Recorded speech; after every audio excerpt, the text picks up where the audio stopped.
सभी धर्म प्रेम बंधुओं को मेरा बादल कुशवाहा की ओर से आप सभी को एक आदरपूर्वक प्रणाम। तो आज हम आए हैं अशोकनगर जिले में स्थित मल्हारगढ़ में बड़े मंदिर पर। जो युवराज जी हैं हमारे रामचंद्र दास जी, इनके बारे में हम आश्रम के बारे में जानकारी लेंगे कि आश्रम में क्या क्या प्रोग्राम चलते रहते हैं, क्या क्या धार्मिक कार्यक्रम होते रहते हैं। तो इसके बारे में चलिए हम हमारे गुरुजी से जानकारी लेते हैं। तो गुरुजी आप ये बताइए कि इस आश्रम में क्या क्या कार्यक्रम होते रहते हैं और क्या क्या धार्मिक कार्यक्रम चल रहे हैं निरंतर जो आप करवाते रहते हैं, उनके बारे में जानकारी हमारे धर्म प्रेमी बंधुओं को दीजिए। श्री राधानाथ शवारंभाम श्री निम्बारकाचार्य च मध्यमाम अश्मदाचार्य पर्यंताम वंदे श्री गुरु परंपराम। यह श्री देव लक्ष्मी नारायण बड़ा मंदिर मल्हारगढ़, जहाँ हम और आप सब बैठे हैं। यह स्थान निम्बार्क संप्रदाय का है। यह शोभूराम देवाचार्य के द्वारिका है और इस स्थान में वर्तमान में जो हमारे पूज्य गुरुदेव हैं महाराज यश्री, वही इस गादी की इस परंपरा के 10वें महंत हैं। और यह स्थान की भव्यता, दिव्यता, रौनक, यहाँ का भाव और यहाँ के आए हुए अतिथियों का अपना मनोवृत्ति का स्थानांतरण, यह दर्शाता है कि यह काफ़ी तपस्वी स्थान है। यहाँ तपस्वी संत रहे हुए हैं जिनकी तपश्चर्या निरंतर चली हुई है और आज भी उसी का प्रभाव यहाँ पर है, जो कि जो भी भक्त वृंद आता है अपने एक मन में बहुत ही अच्छी शांति यहाँ प्राप्त उसको होती है।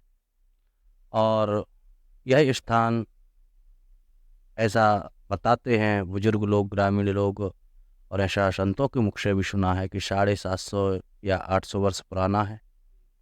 और इस ग्राम का पहले नाम हुआ करता था पथरीगढ़। इसके बाद में इसका नाम पड़ा हसनगढ़।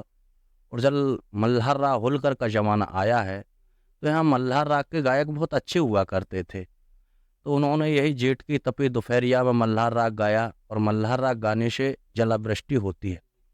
और वो दोपहर में भी होने लगी जेठ के माह में, तो मल्हार राव होलकर के समय से इसका नाम मल्हारगढ़ पड़ा। और उसी जमाने का, वही राजाशाही जमाने का, इसको पथरीगढ़ भी कहते हैं। राजा ज्वाला सिंह की यह नगरी रही है और ऐसा लोगों के मुख से अवगत हुआ है कि राजा ज्वाला सिंह के ज़माने का यह स्थान है। और इसमें परंपरागत धार्मिक अनुष्ठान, कार्यक्रम आदि होते रहते हैं, जो एक साधु स्वभाव में होना चाहिए। वह अनवरत कार्य चलते हैं सनातन जागृति के लिए, संस्कृति के उत्थान के लिए और धर्म के उत्थान के आदि कार्य यहाँ पर सुचारू रूप से संचालित आज भी वर्तमान में है। जैसे कि संस्कृत महाविद्यालय जो हमारे यहाँ गुरुकुल हुआ करते थे, और सन 1862 तक इस भारत की भूमि पे अमूमन 5 लाख गुरुओं कुल हुआ करते थे।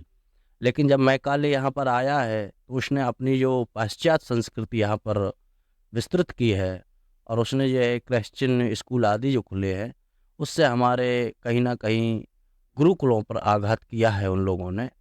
और ऐसी ही परंपरा का ये गुरुकुल उसी समय से आज भी संचालित है। और जो मेरे समकक्ष बैठे हैं, मेरी दाईं ओर, मेरी बाईं ओर, यह सब इसी गुरुकुल के विद्यार्थी हैं। और यहाँ गुरुकुल सन 1943 से अनवरत चला आ रहा है। निम्बार्क श्री रामचरित संस्कृत विद्यालय के नाम से यह संचालित है और वर्तमान में भी संचालित है। और महाराज श्री के द्वारा यहाँ पर विद्यार्थियों के लिए भोजन, आवासीय व्यवस्था एवं जो भी सुचारू रूप से लगता है, सारी व्यवस्थाएं महाराज जी के द्वारा संचालित होती है। और यहाँ पर समय समय पर नेत्र शिविर भी होते आ रहे हैं। तो हमारे पूज्य महाराज श्री के जो गुरुदेव थे, श्री श्री 108 श्री पूज्य राधिका दास जी महाराज जी, उनके द्वारा भी नेत्र शिविर यहाँ होते आ रहे हैं और आज भी वर्तमान में भी हो रहे हैं। और वर्तमान में 2 कंपनियां हैं, एक नेत्र लेंस चिकित्सालय गुना के द्वारा भी यहाँ पर होते हैं और आपके आनंदपुर के द्वारा जो लेटेरी के पास में है विदिशा जिले में, उसकी समिति के द्वारा भी यह नेत्र शिविर समय समय पर होते आते हैं। और यहाँ की संस्कृति का उत्थान वही चल रहा है, आज भी वही पौराणिक परंपराएं हैं जैसे कि अभी रामनवमी आने वाली है, तो उसमें भी 9 दिन पहले से यहाँ बधाइयाँ होती हैं और 90 दिन भगवान का बहुत ही अच्छे से जन्मदिन मनाया जाता है। रामनवमी का उत्सव बड़े ही धूमधाम से यहाँ मनाया जाता है।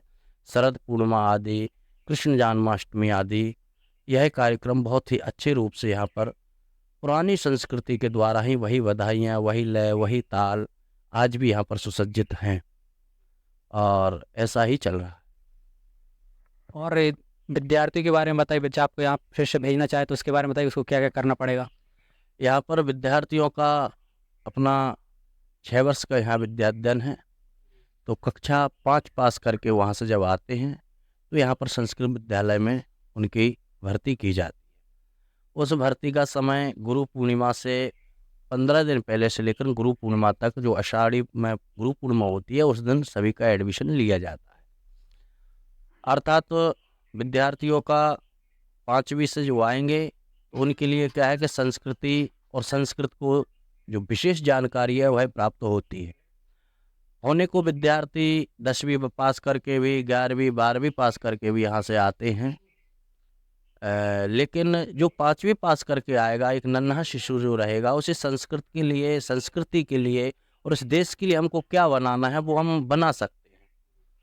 और इसलिए मैं तो यही आह्वान करूँगा कि यदि आप सबको अपने बच्चों के लिए एक संस्कृति में, भारत की सनातन संस्कृति में जोड़ना है, उनके मनोविचार अर्थात उनके दिव्य यही लोक और परलोक के लिए यदि कुछ किया जाए तो कक्षा 5 के बाद प्रवेश का यहाँ संस्कृत विद्यालय का जो क्लासेस रहती हैं उनके अपने एक नाम रहते हैं।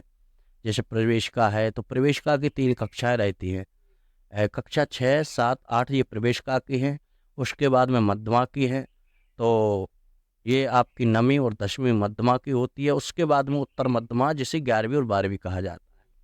इसके पहले अभी विश्वविद्यालय रीवा से जो जुड़े थे, अवधेश प्रताप सिंह विश्वविद्यालय रीवा से, जब तक यहाँ आचार्य तक की पढ़ाई होती थी, जिसे अपनी लौकिक भाषा में BA MA कहते हैं। लेकिन अब सन 2005 से यहाँ पर उत्तर मध्यमा तक मतलब 12वीं तक की पढ़ाई अनवरत रूप से चल रही है, जिसमें कि वेद, ज्योतिष, व्याकरण आदि का स्वाध्याय अध्ययन हो रहा।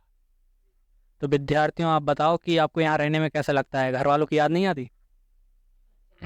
अच्छा लगता है। घर वालों की जब कभी याद आती है तो गुरुजी से छुट्टी भी मिल जाती है, तो मिल आते हैं 2-4 दिन के लाने और फिर वापस।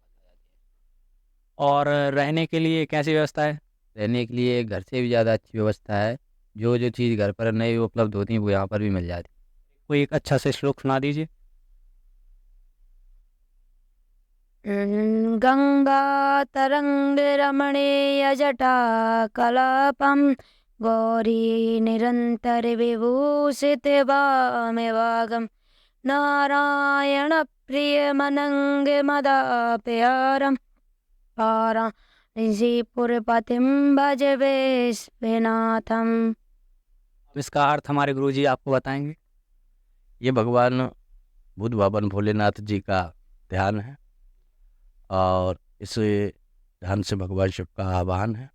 गंगा तरंग रमणीय जटाकलापम, भगवान भूत भावन भोलेनाथ के इसमें भेष का वर्णन है कि जिनके सिर पे गंगा आदि का है, और ऐसा ही भगवान शिव का ये ध्यान है।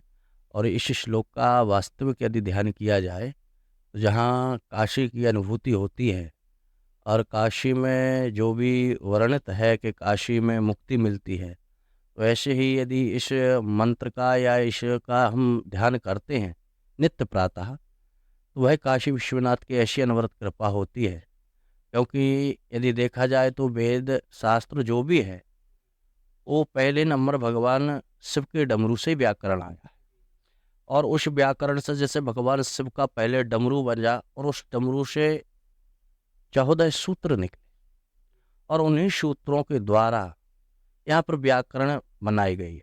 तो महर्षि पारणी जी हुए हैं, तो वहाँ एक श्लोक आता है, नत्वा वशाने नटराज राजो ननाद धक्कम नवपंचवारहा उद्धर्तु कामा शनकादि सिद्धे नेतद्रिमर्षे शिव सूत्र जालम। तो ये भगवान शिव के डमरू से 14 सूत्र निकले, जिनके नाम अयुड़ रिलिक ये ओंग अयौच है वरट लणयम गणनम झवय गणधस जब घड़धस खप चटत चटतो कपय सस्सर हल। ये व्याकरण के प्रथम सूत्र हैं और इन्हीं सूत्रों से पूरा व्याकरण बना है। और व्याकरण को संजीव विक्षिप्त करके श्लोक बनता है और उसी श्लोक को फिर हिंदीबद्ध किया जाता है। तो ऐसे भगवान शिव का ध्यान है और इसको मैं चाहता हूँ कि अमूमन प्रत्येक व्यक्ति इसको जानता है, लेकिन इसको यदि अपने हृदयंगम